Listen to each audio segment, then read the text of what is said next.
Gané $45,000 en una semana vendiendo mis frascos de pedos. Dicen que el amor al dinero es la raíz de todos los males, y esas palabras no podrían ser más ciertas hoy. La gente hará casi cualquier cosa por dinero, impulsada por la avaricia, la desesperación o el puro materialismo. Desde estafas extrañas hasta crímenes imprudentes, algunos llevan las cosas a extremos impactantes, solo para que sus planes fracasen de las peores maneras imaginables. Pero, ¿qué cosas insensatas han hecho exactamente las personas por dinero? Acompáñanos mientras contamos 17 ocasiones en las que hacer cualquier cosa por dinero salió terriblemente mal. Número 17. Intento de robo de auto a Derrick Lewis. En mayo de 2021, el luchador de UFC Derrick Lewis compartió una historia loca en Instagram. Dijo que un tipo al azar había intentado robar su auto. Todo esto ocurrió en Houston, Texas, donde vive Lewis. En ese momento, Lewis tenía 36 años y era bien conocido en la división de peso pesado de la UFC. La gente lo llamaba la Bestia Negra, y tenía más knockouts que cualquier otro en esa categoría de peso. La noticia se difundió rápidamente, y muchos medios dijeron que Lewis definitivamente no era el tipo de persona con la que querrías meterte, especialmente si estabas tratando de robar su coche. El 18 de mayo, después de terminar una sesión de entrenamiento, Lewis se dirigía de regreso a su coche cuando escuchó un sonido extraño. Fue entonces cuando vio a un hombre usando un destornillador, claramente intentando entrar por la puerta del lado del conductor. Lewis no perdió tiempo. Golpeó al tipo y lo mantuvo en el suelo hasta que llegó la policía. Más tarde, publicó una foto en las redes sociales mostrando al hombre siendo subido a un coche de policía. También compartió un video mostrando lo que el ladrón había hecho a su vehículo. Para rematar, Lewis publicó otra foto en su historia de Instagram, mostrando sus nudillos todos magullados. Escribió: satisfacción. Él está bien, como el pie de foto. Resulta que el golpe fue tan fuerte que el hombre tuvo que ser llevado al hospital antes de que pudieran siquiera acusarlo de dañar la propiedad. Número 16. Steph Matto. Una mujer de Connecticut, que solía estar en un programa de telerrealidad, tuvo que detener un negocio extraño pero lucrativo, después de pensar que estaba teniendo un ataque al corazón. Su nombre es Steph Matto, y la mayoría de la gente la conoce por el programa 90 días fiancé. En 2021, comenzó a hacer videos en TikTok sobre la venta de algo muy inusual, que eran frascos con sus propios gases. Sus videos obtuvieron millones de vistas. Todo comenzó en noviembre de ese año, cuando la gente empezó a pedirle este extraño producto en un sitio web de contenido para adultos llamado Unfiltered. A los 31 años, Steph estaba sorprendida por cuántas personas realmente querían comprar lo que ella llamaba tarros de viento. Incluso se dio a sí misma el apodo de Farpreneur. En su momento más ocupado, enviaba hasta 50 tarros cada semana. Más tarde le dijo a un medio de noticias que ganó alrededor de $200,000 con el negocio, antes de tener que detenerse por su salud. Hacia finales de 2021, fue llevada de urgencia a la sala de emergencias con un dolor agudo en el pecho y dificultad para respirar. Le dijo a Jan Press que honestamente pensó que estaba teniendo un derrame cerebral y que podría morir, pero una vez que los médicos le hicieron un electrocardiograma, descubrieron que no era nada serio. Solo era una acumulación de gas causada por toda la fibra que estaba comiendo para mantenerse con gases para su negocio. Durante meses, había estado comiendo principalmente frijoles, huevos y batidos de proteínas para mantener la demanda. Steph también habló sobre cómo la gente reaccionó a su negocio. A algunas personas les gustaba lo que estaba haciendo y la llamaban una jefa, mientras que otras eran crueles e incluso le enviaron amenazas de muerte. Intercambiar un riñón por un teléfono. En 2011, un adolescente de China tomó una decisión impactante. Vendió uno de sus riñones solo para comprar un nuevo iPhone y iPad. El joven, conocido solo por su apellido, Wang, quería mantenerse al día con sus compañeros de clase, pero esos dispositivos de Apple eran increíblemente caros. En ese momento, eran algunos de los electrónicos más deseados en China, y sus precios eran tan altos que incluso los oficinistas en las grandes ciudades tendrían que gastar el salario de un mes entero para poder comprarlos. Como sus padres no podían comprárselos, Wang recurrió a Internet y encontró a algunas personas sospechosas en un foro de mensajes que estaban dispuestas a ayudarlo a vender un riñón. La cirugía se llevó a cabo en una pequeña clínica sin licencia en la ciudad de Chenzhou. Después del procedimiento, Wang se fue con 22,000 yuanes, que eran alrededor de $3,500. Pero más tarde, se reveló que esto era solo una pequeña parte del monto total, y él recibió solo el 10%, mientras que el intermediario se quedó con la mayor parte del dinero. Su madre solo se enteró de lo que había hecho cuando lo vio presumir su nuevo iPhone 4 y iPad 2. Horrorizada, ella informó todo a las autoridades. Después de una investigación completa, los fiscales públicos acusaron a 9 personas, incluidos 3 médicos. Cada uno de ellos terminó con sentencias de cárcel que iban de 3 a 5 años. El 29 de noviembre de 2012, un tribunal dictaminó que la familia de Wang debería recibir alrededor de $230.000 como compensación. Tristemente, la salud de Wang comenzó a deteriorarse poco después de la cirugía. 7 años después, los informes sobre su condición pintaban un cuadro desgarrador. Su vida se había vuelto increíblemente difícil. Ya no podía ir a la escuela. Tenía que depender de beneficios sociales, y lo peor de todo, pasaba la mayor parte del tiempo en cama. Debido a la insuficiencia renal, necesitaba diálisis regular, y su familia tenía que cuidarlo todos los días.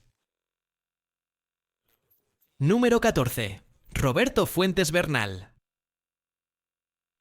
En 2016, un hombre en Venezuela fue víctima de un violento ataque callejero después de que la gente lo acusara de robar a alguien en la capital, Caracas. En ese momento, el país estaba pasando por un periodo difícil, luchando con una inflación extrema, pobreza y una tasa de criminalidad tan mala que algunos informes de noticias la comparaban con una zona de guerra. Un día de abril, un hombre de 70 años acababa de salir de un banco cuando de repente gritó que Roberto Fuentes Bernal, de 42 años, le había quitado su dinero. Bernal intentó correr, pero un grupo de motociclistas rápidamente lo alcanzó, lo tiró al suelo y comenzó a golpearlo brutalmente. Registraron sus bolsillos y le entregaron al anciano un pequeño fajo de billetes, que se decía valía alrededor de $5.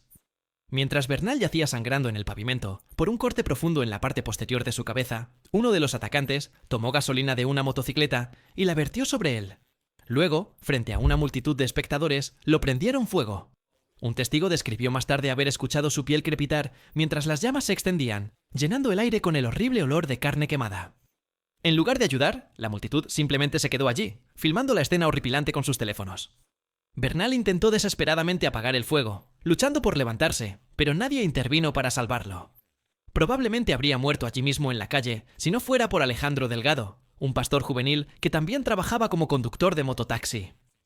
Ignorando los gritos enojados de sus compañeros motociclistas, se apresuró y apagó el fuego. Bernal fue llevado al hospital, pero sus heridas eran graves. Sus ojos estaban quemados y el daño en su garganta le dificultaba hablar. 2 días después, murió a causa de sus quemaduras. Un video del brutal ataque pronto se difundió en línea, sorprendiendo a muchos. Informes posteriores dijeron que los fiscales acusaron a un exestudiante de Derecho de 23 años llamado Michael Gaimes de verter la gasolina. Sin embargo, el caso en su contra era débil porque su rostro no se podía ver claramente en el video, y los testigos se negaron a testificar en su contra. Número 13. Marcos Salas y Laura Holiday. Un allanamiento en una casa en el área de Mission Bay de Boca Ratón, Florida, en marzo de 2019, llevó al arresto de 2 personas, Marcos Salas de 34 años y Laura Holiday de 33 años. Lo que hizo inusual su crimen no fue solo el robo en sí, sino la forma en que llegaron a la casa. Tomaron un taxi. En la mañana del 11 de marzo, justo antes del mediodía, la pareja llegó a la casa en un taxi. Las cámaras de seguridad captaron a Holiday revisando el buzón antes de que ambos caminaran hacia la parte trasera de la casa. Una vez allí, rompieron una ventana de la puerta trasera para entrar y luego robaron joyas y otros objetos de valor. Los investigadores de la oficina del sheriff del condado de Palm Beach utilizaron las imágenes de seguridad y la información del taxista para localizarlos. Salas fue arrestado primero y admitió el crimen. Fue acusado de robo, hurto mayor y daños a la propiedad, con una fianza fijada en $56.000. Unos días después, la policía en Margate ayudó a localizar a Holiday, quien también fue detenida y confesó. Ambos sospechosos permanecieron tras las rejas y los objetos robados fueron recuperados y devueltos al propietario. Este caso fue un recordatorio de lo importantes que pueden ser las cámaras de seguridad y la conciencia comunitaria para ayudar a la policía a atrapar a los criminales rápidamente. Gracias al trabajo en equipo entre los residentes y las fuerzas del orden, los ladrones fueron capturados y el vecindario permaneció seguro. Número 12. James Sorby. En 2011, un joven de Inglaterra, James Sorby, terminó en el hospital con quemaduras terribles, después de intentar robar cables de cobre. El incidente ocurrió en una subestación eléctrica dentro de una antigua sala de clasificación de correos en desuso en Leeds, West Yorkshire. En ese momento, el aumento del valor del cobre y otros metales había llevado a un fuerte incremento en los robos de metales en todo el país. Pero para James Sorby, de 22 años, lo que comenzó como un robo arriesgado casi le costó la vida. Había logrado entrar en el edificio abandonado, pero antes de que pudiera siquiera tocar los cables, una potente carga eléctrica saltó por el aire y lo golpeó. En un instante, una impactante descarga de 22.000 voltios atravesó su cuerpo. El padre de un hijo sufrió quemaduras severas en las manos y la cara. Su corazón se debilitó, perdió parte de la visión en su ojo izquierdo y una de sus manos se volvió menos móvil. Aunque sobrevivió, pasó semanas en el hospital, sometiéndose a múltiples cirugías e injertos de piel. La electricidad había sido tan intensa que dejó una herida profunda en su cráneo, exponiendo parte de su cerebro. Necesitó un injerto e incluso un trasplante de cabello para cubrirlo. Más tarde, Sorby compartió su historia como advertencia para otros que pudieran pensar en robar metal. Dijo que la parte más difícil de su recuperación no fue solo el dolor, sino el momento en que su hija pequeña no pudo reconocerlo debido a su rostro quemado. Número 11. Robo fallido en McDonald's. En el mes de junio de 2016, dos desafortunados ladrones decidieron asaltar un McDonald's en la ciudad de Besançon, en el este de Francia, pero su plan se desmoronó casi de inmediato. Tan pronto como entraron, comenzaron a gritar a los clientes que se agacharan y dispararon una escopeta al techo, para demostrar que hablaban en serio. Lo que no se dieron cuenta fue que entre las 40 personas aproximadamente dentro, 11 eran oficiales de civil del Grupo de Intervención de la Gendarmería Nacional, una unidad altamente entrenada que se especializa en situaciones de rehenes. Los oficiales de las fuerzas especiales, manteniendo sus armas ocultas, no actuaron de inmediato. Su objetivo principal era evitar empeorar la situación y mantener a salvo a los otros clientes. En cambio, esperaron el momento adecuado para actuar. Uno de los ladrones agarró alrededor de $2.300 de la caja registradora y la pareja intentó escapar. Fue entonces cuando todo se desmoronó. Mientras corrían, uno de los ladrones tropezó en unas escaleras, dando a los oficiales la oportunidad de atraparlo y reducirlo. Mientras tanto, el otro ladrón siguió corriendo. Los oficiales dispararon tiros de advertencia y le ordenaron que se detuviera, pero en lugar de rendirse, apuntó su escopeta hacia ellos. Fue entonces cuando un oficial hizo un disparo decisivo, hiriendo al hombre en el abdomen. Ambos ladrones, que se decía que tenían alrededor de 25 años, ya eran conocidos por la policía local. Fueron llevados al hospital para recibir tratamiento y luego enfrentaron cargos por robo a mano armada. En las últimas horas de un fin de semana de agosto de 2020, Nitin Bora, un hombre de Vadodara, India, intentó robar el Ujjivan Small Finance Bank. Con un cortador eléctrico en mano, se abrió camino con cuidado hacia adentro, decidido a entrar en la cámara acorazada donde se guardaban los objetos de valor del banco. Las cámaras de vigilancia captaron cada momento de su enfoque metódico mientras avanzaba por el estrecho camino que conducía a la sala, sin saber que las cosas estaban a punto de salir terriblemente mal. Mientras Bora trabajaba para cortar la dura placa de metal del cuarto fuerte, el cable del cortador se movió, haciendo que la máquina se detuviera. Con prisa por terminar antes de que llegara la seguridad, se agachó para solucionar el problema. Sin embargo, al volver a colocar el cortador, la hoja aún girando golpeó su cuello con fuerza brutal. El cortador cortó su piel y en cuestión de momentos se desplomó en el suelo en un charco de sangre, su vida escapándose rápidamente. Mientras tanto, lejos en Chennai, el equipo de vigilancia del banco notó actividad extraña en la transmisión de CCTV. Inmediatamente, alertaron al gerente de la sucursal, Prashant Sharma. Alrededor de la 1 de la madrugada, Sharma llegó al banco y entró en la cámara acorazada, donde se encontró con la impactante vista del cuerpo sin vida de Bora. El cuerpo de Bora fue devuelto a su familia después de una autopsia, marcando el trágico final de un atraco que cobró la vida del criminal en lugar de las riquezas del banco. En las primeras horas del 10 de marzo de 2023, un hombre de Vacaville, California, perdió trágicamente la vida mientras intentaba robar un convertidor catalítico en Oakland.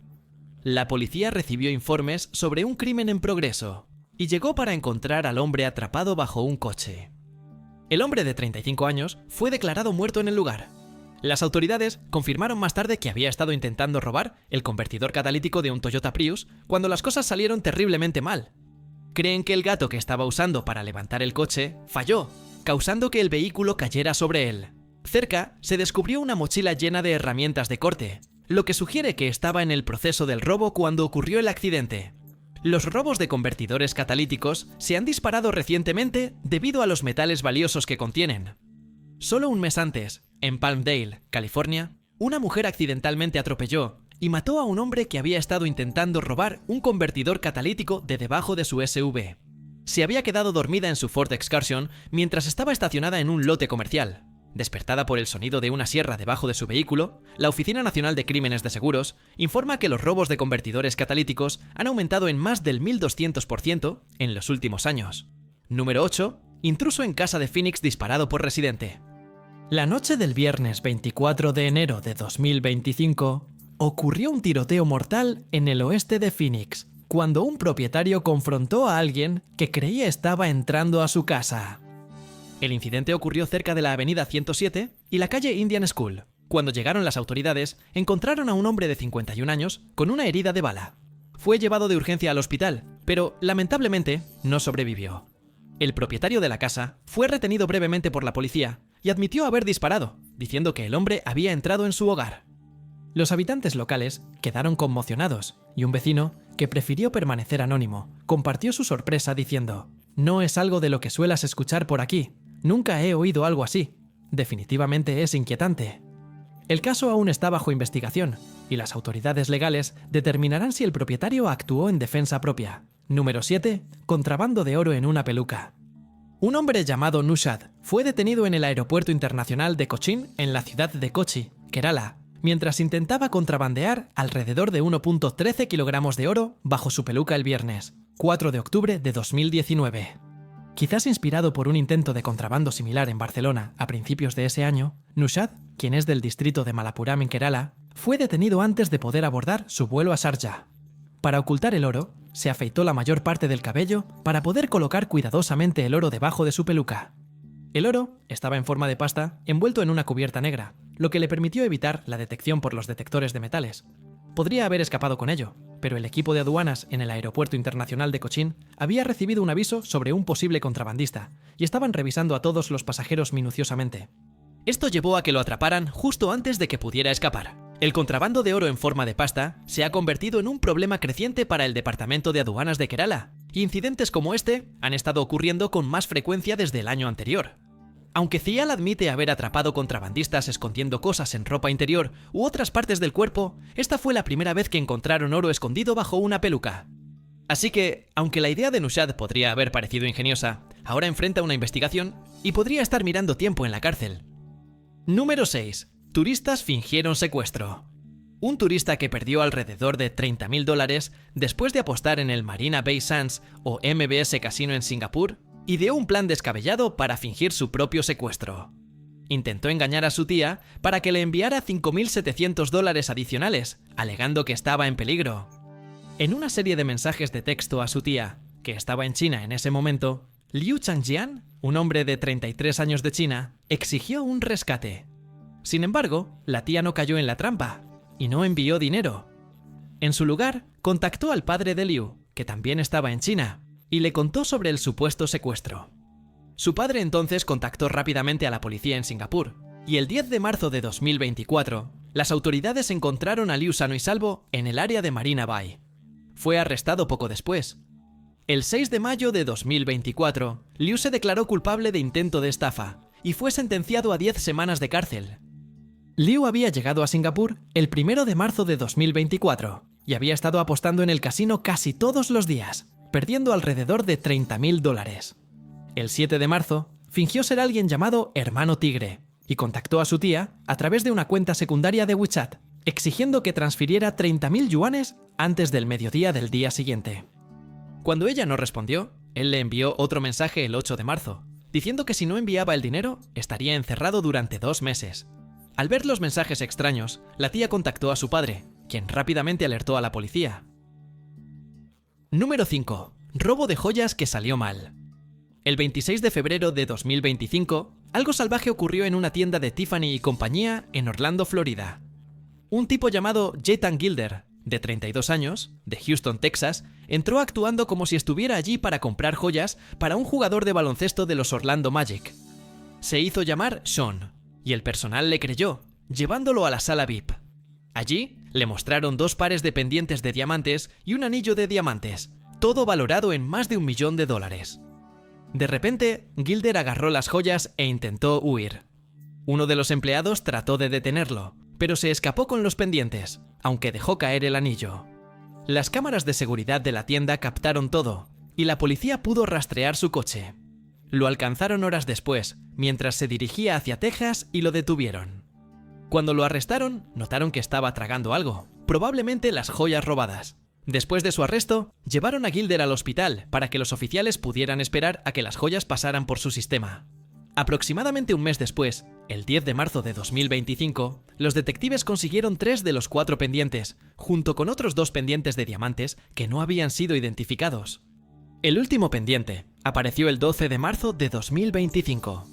Después de una buena limpieza, un joyero confirmó que las piezas eran las robadas y las devolvió a Tiffany's.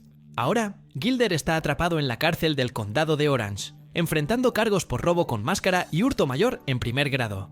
También tiene otras 48 órdenes de arresto que enfrentar. El detective Aaron Goss, del Departamento de Policía de Orlando, dijo que este caso fue un maratón, no una carrera de velocidad.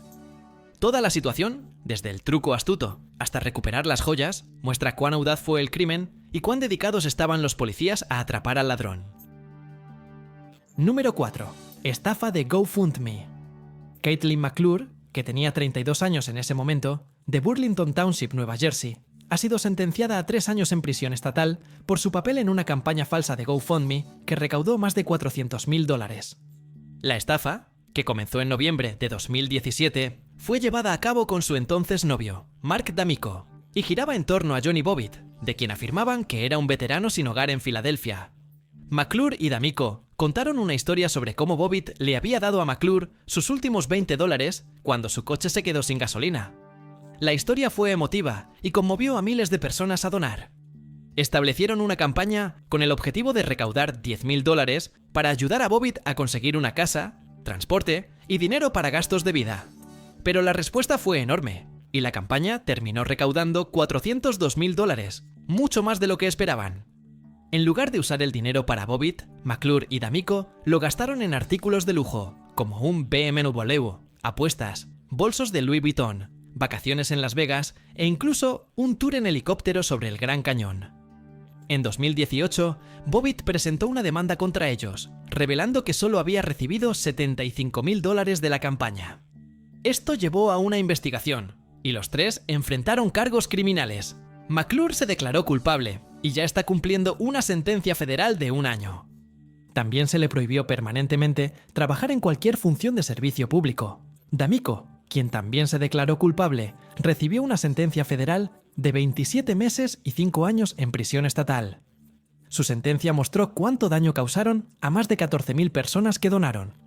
GoFundMe actuó rápidamente, reembolsando todas las donaciones, diciendo que estaba comprometido a mantener la plataforma segura y confiable.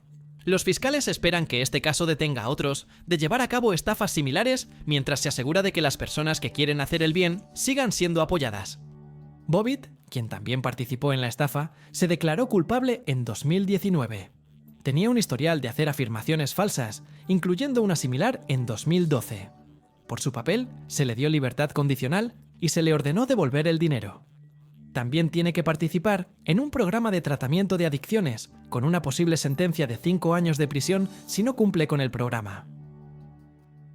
Número 3. Youtuber casi muere por vistas. Jay Swingler, de 22 años, del canal de YouTube TGF Bro, decidió hacer algo bastante peligroso para un video.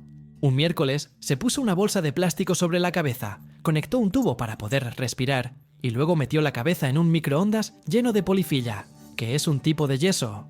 Uno de sus amigos luego usó un secador de pelo para endurecer el yeso.